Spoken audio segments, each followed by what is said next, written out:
Alright, so under this window down there is the P2 class, which they're building here at Hopetown in that shed. They've just got the boiler fitted in it, and obviously the P2 class is a very powerful locomotive, but it was replaced. Well, they had to get rid of them because they were too heavy and they were breaking the shape of the track.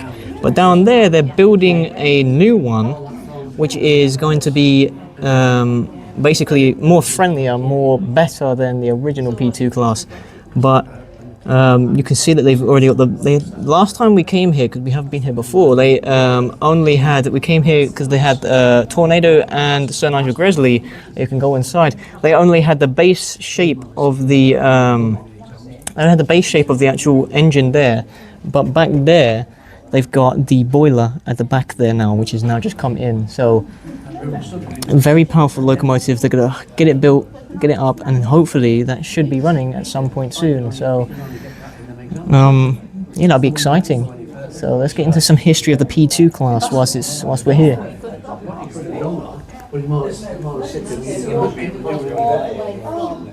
The NLER Class P2 locomotives were introduced between 1934 and 1936 to handle express passenger traffic on the Edinburgh to Aberdeen main line, which featured steep gradients and tight curves that made double-heading smaller engines necessary. Designed by Sir Nigel Gresley, the P2s were intended to replace the need for two smaller engines by providing greater adhesion and power with a 282 wheel arrangement. The P2s primarily hauled the 9:55 AM express from Edinburgh Waverley to Aberdeen. However, their long wheelbase and complex mechanics limited their reliability. Between 1943 and 1944, under Edward Thompson, all 6 locomotives were rebuilt into 462 Pacifics as the A2/2 subclass, removing the trailing pony truck and 8th driving axle to address design flaws. These rebuilt locomotives continued in service until withdrawal between 1959 and 1961, with all original P2s eventually scrapped. And now, here in Hopetown, a brand new P2 class is being made with a more friendly base and less design flaws